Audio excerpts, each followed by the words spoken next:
Հայաստանի փոքրիկ գյուղերից մեկում Մարմարիկում այս տարի մայիսին տեղի ունեցած ողբերգական դեպքը ցնցեց ողջ հանրությանը։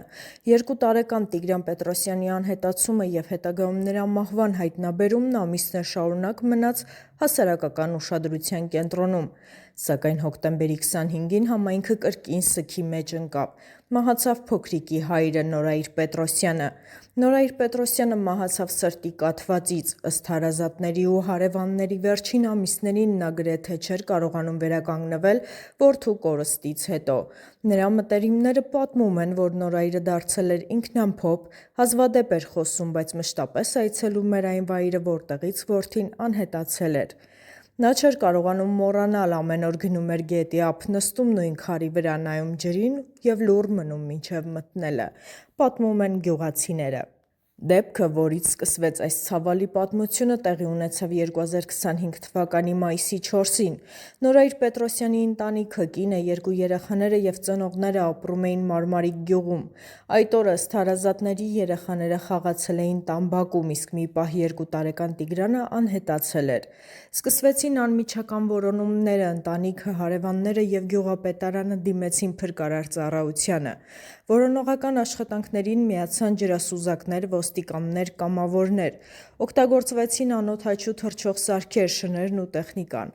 Բոլորը հույս ունեին փոքրիկը պարզապես հեռացել է խաղալու ընթացքում և կգտնվի մոտակայքում։ Սակայն հույսը մարեց այն պահին, երբ գետի հոսանքով մի քանի կիլոմետր հեռավորության վրա հայտնաբերվեց երեխայի մարմինը։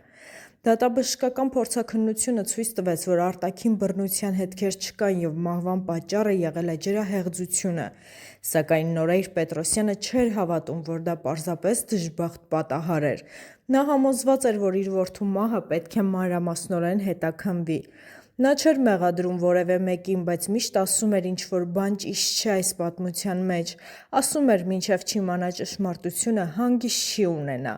պատմում է ընտանիքին մոտ կանգնած մարդը։ Տղայի հողարկավորությունից հետո Նորայր Պետրոսյանը չկարողացավ վերադառնալ սովորական կյանքին։ Նա դադարեց աշխատել, չէր շփվում շատերի հետ, անհուն գիշերներ էր անցկացնում։ Ընտանիքի անդամներն ասում են, որ վերջին ամիսներին Նորայրը հաճախ էր բողոքում սրտի ցավերից, բայց չէր դիմում բժշկի։ Ասում էր՝ ինչու, երբ սիրտը առանց այդ էլ կոտրված է։ Նա ապրում էր մեղավորության զգացումով, կարծես ինքը կարող էր ինչ-որ բան անել և չարեց, բայց բոլորս գիտեինք, որ ոչ ոք չէր կարող կանխել այդ ողբերգությունը, ասում է հարևանը։ Նորայրի մահվան լուրը տարածվեց հոկտեմբերի 25-ին, համայնքի ղեկավարությունը և բնակիչները ցավակցական գրառումներ են արել սոցիալական ցանցերում։ Գյուղի տանը կրկին լռություն է իշխում, նույն լռությունը, որը մայիսին իջել էր Տիգրանի հողարկավորության օրը։ Մարմարիկ գյուղը փոքր բնակավայր է իր հին սովորույթներով, իր միասնականությամբ։ Երբ Տիգրանի մահվան լուրը տարածվեց, ամբողջ գյուղը կանգնեց ընտանիքի կողքին։ Նույնը եղավ նաև հոր մահվանից հետո։ Գյուղապետը լրատվամիջոցներին ասել է. «Մենք կորցրեցինք ոչ միայն մեր գյուղի փոքրիկ Տիգրանին, այլև մի մարդ, ով մինչև վերջին պահը հավատում էր արդարությանը։ Նորայրը խաղաղ ու բարեսիրտ մարդ էր, միշտ պատրաստ էր օգնելու, ցավալի է, որ սիրտը չդիմացավ»։ Բնակիչներից շատերը հիշում են, որ Նորայրը երբեք չէր թողնում իր տամբակը առանց որդու անվան հիշատակի որևէ նշանի։ Նա տնկել էր ծառ գետի կողմի եզրին և ասում էր՝ «Սա Տիգրանի ծառն է, որ սա միշտ աճի»։ Հիմա այդ ծառը դարձել է սիմվոլիկ վայր, գյուղացիները գնում են այնտեղ մոմ վառելու։ Նորայր Պետրոսյանի պատմությունը հասարակության լայն արձագանք ստացավ դեռ մայիսին։ Նա հայտնվեց հեռուստատեսությամբ, մամուլում, խնդրելով, որ դեպքը լիարժեք քննվի, բայց ոչ բոլոր հարցերին էր ստանում պատասխան։ Հիմա ամիսներ անց շատերը կարծում են, որ այս դեպքը խորհրդանշական դարձավ, ցույց տալով, թե որքան խոր է ծնողի ցավը, երբ կորցնում է երեխային։ Նորայրի մահը կարծես վերջակետ դրվեց այդ աղետի վրա, բայց նաև բացեց նոր հարցեր հոգեբանական և սոցիալական աջակցության բացակայության մասին։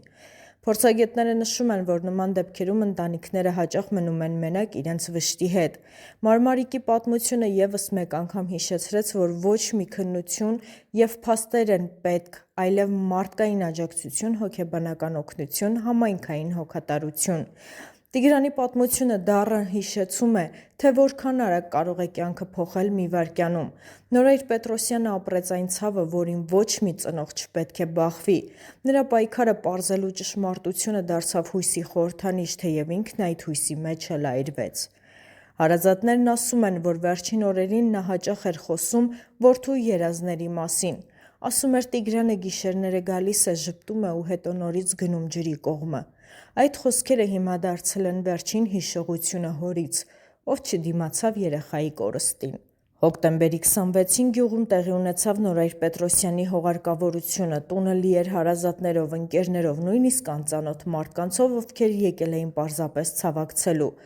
Բոլորը լուռ էին, խոսքեր չկային։ Մարդիկ կանգնած էին նույն գետի ափին, այն նույն տեղում, որտեղ սկսվեց ամեն ինչ։ Գյուղի հոգևորականը հողարկավորության ժամանակ ասաց.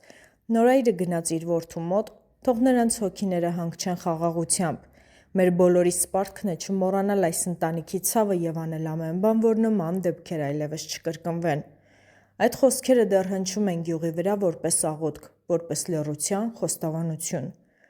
Մարմարիկի պատմությունը միայն մեկ ընտանիքի դժբախտությունը չէ, դա մի ամբողջ երկրի ցավն է համախմբված մի փոքրիկ գյուղի շուրջ։ Դա մի հոր պատմություն է, որը մինչև վերջին շունչը հավատում էր արդարությանը, բայց սրտի խորքում չէր կարողանում ապրել որդու բացակայությամբ։ Այսօր գյուղում Տիգրանի տնկած ծառը կանգնած է գետի ափին, հիմա նրա կողքին մի երկրորդ ծառ էլ է տնկվել՝ Նորայրի հիշատակին։ Երկու ծառերը կողք կողքի են, ինչպես հայրն ու որդին, ովքեր չկարողացան բաժանվել անգամ մահից հետո։